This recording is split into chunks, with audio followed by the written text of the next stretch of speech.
Hello everyone, this is Greg, the team leader for the Solar Flower project for ME106 at San Jose State University.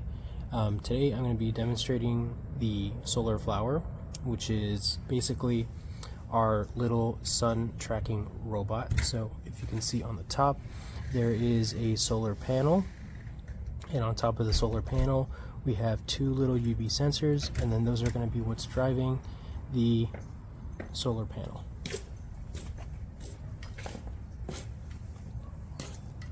So I'm going to connect the battery to show you how this works. So when powered on, the servo pushes the solar panel into a 180 or 90 degree position. Now right now the sun is pretty, it's hitting both sides of the solar panel equally due to the amount of UV light that's hitting the structure. So I'm going to demonstrate how the solar panel moves with a UV flashlight. So I have my UV flashlight. I'm going to turn it on. If I turn it on in one direction, so the way it works is if there's more UV light hitting one of the sensors than the other one is hitting, then the other sensor, the comparison between those two will allow it to move. So if I hit UV light on this sensor, you can see that the solar panel moves. If I were to hit it in this direction, you can see it moves in the other direction. So the whole idea is to kind of get the solar panel to move on its own. But because right now the sunlight is pretty bright right now, it's kind of hitting both solar panels, both sides of the sensor. So if I hit it this way again, you can see it moves that way. And there we go.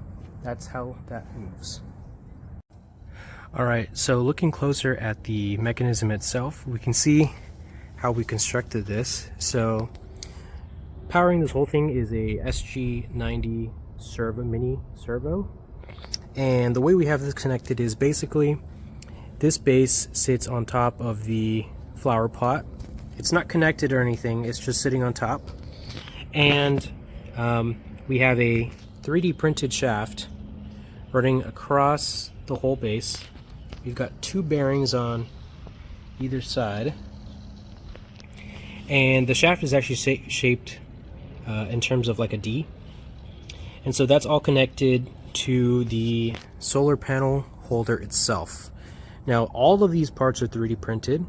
The solar panel holder has a spot for the solar panel and then two UV sensors, and these UV sensors are what we use to compare voltages and give us motion.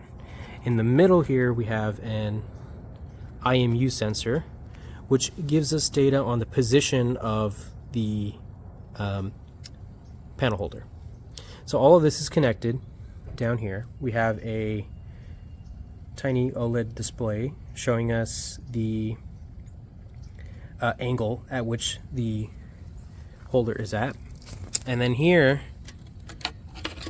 we have a battery that is being charged by the solar panel, and then we have a boost controller that is supplying power to the system inside. Alright, so now we're looking inside the inside of the solar flower. As you can see, we have a breadboard basically kind of hooking everything together. We have a Raspberry Pi Pico on this Maker Pi Pico baseboard, and we have this apparatus, which was actually added after the fact, was added after we showcased the project, but basically this is what's giving us our power from the solar panel.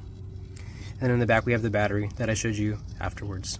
But this is basically how everything is running. The code is built into the Pico, so it has its own little storage device, and that's what is running and powering the system.